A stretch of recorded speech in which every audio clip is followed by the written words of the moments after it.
There's a practice in law, I think, that has to do with determining something maybe as a crime of passion. A crime of passion.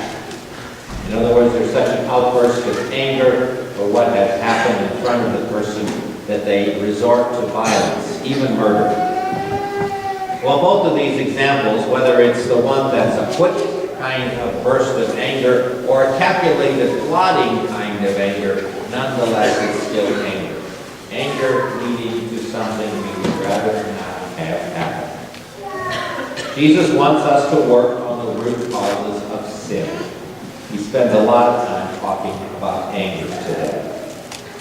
You know, the Ten Commandments, the ones that Moses gave us on Mount Sinai, that God gave Moses there, are really a codification of natural law.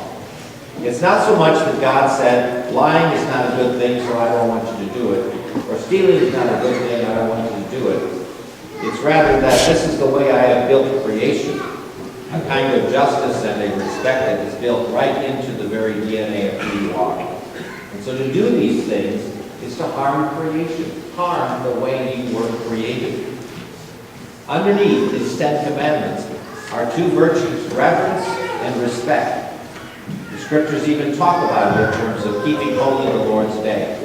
Reverence for the Lord, reverence for His name, reverence for His day, and in the fourth commandment, reverence for our parents. After that comes the last 6 commandments, and all of those circle around the idea of respect. Respecting property, respecting the life of another individual, respecting the promises that you have made. Reverence and respect become the white blood cells in the sense of our blood in our souls. When reverence and respect are growing within us as a general attitude, that's really God living within our souls, pulsing through us, and helping us to make decisions without really thinking about them, decisions that come from reverence and respect.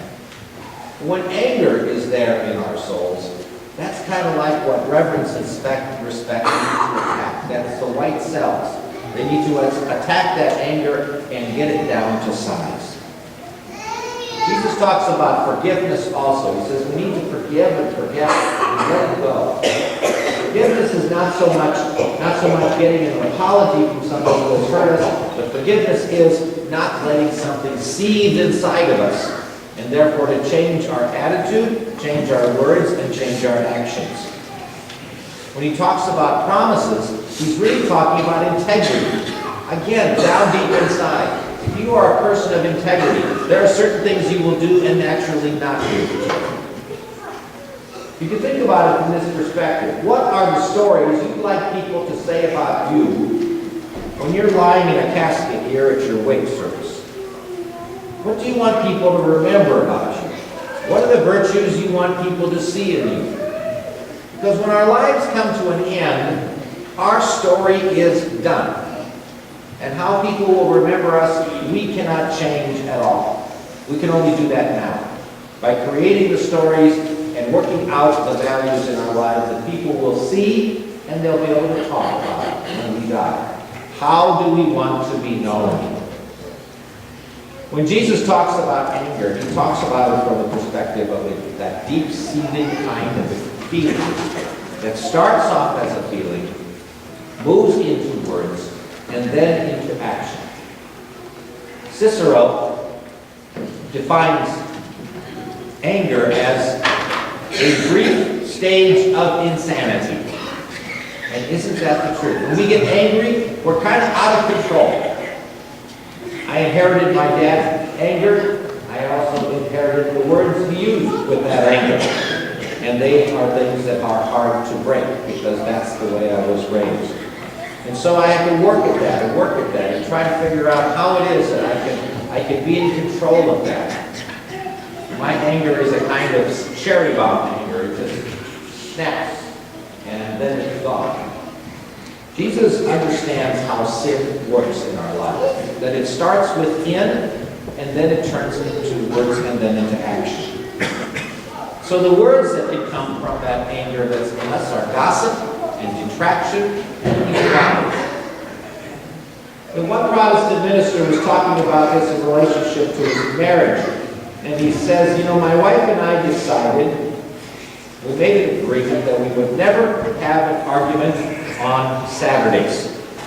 Because I have to get up and preach on Sundays. And that just really messes me up. I just can't get up there and preach about love and forgiveness if we've had a fight on Saturday. So we've made a deal that we would never have a fight on Saturday.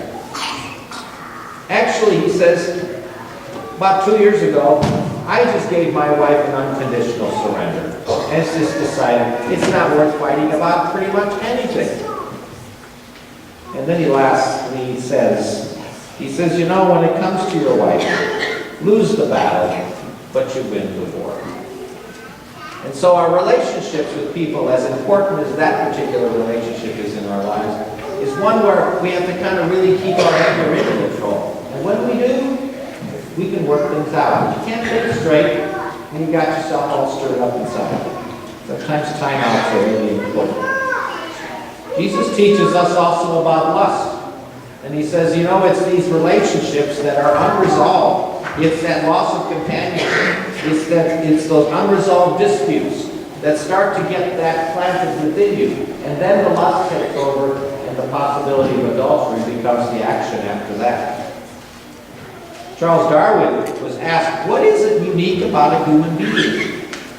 He's the one that came up with evolution, which makes us think we're just smart monkeys. Well, he says there is something unique about human beings. Human beings blush. Human beings blush. You'll never find an animal doing that. Because we see the difference between what's right and wrong. And even when we're caught in an act that makes us feel guilty, there comes the blush. It's just what Adam and Eve discovered in the garden when they all of a sudden realized that they were naked.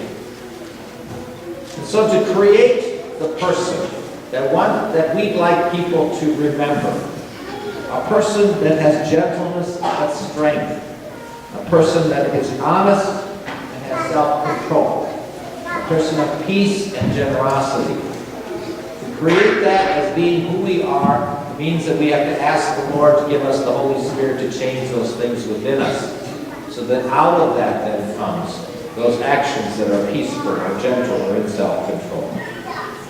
What stories would you like you to be remembered by? Jesus gives us a great deal to chew on today. 2 little stories, or maybe 3, that kind of help to illustrate this day. You know, little kids have a way of knowing exactly when their moms and dads are really angry about something, and they kind of stay away. They kind of go hide in their rooms. Like little Lucy said, you know, when mom and dad have a fight, never let your mom brush your hair.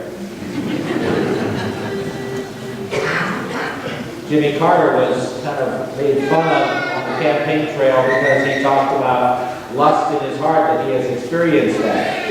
People seem to have a heyday with it because he admitted what everybody else really does anyway. And so it was that experience that he gave us permission to really pay attention to that feeling and to be in control of it.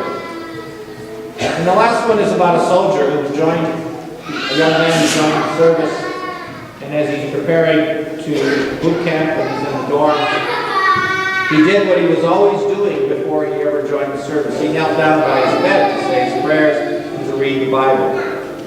And the other guys in the barracks started to make fun of him and call him goody two-shoes and all that sort of stuff. And he just ignored them. So one day it got a little bit more just antagonistic toward him because of his praying and his reading the Bible. It didn't bother them any, but nonetheless he was doing it. One of the guys threw a boot across the room and it hit him square in the face. The other guys in the room were just waiting for that retaliation to start, for a good old fight to happen. Nothing happened. Eventually the lights went out. The next morning, the guy who threw the boot woke up, got out of bed, and there, at the foot of his bed, were his boots, all polished.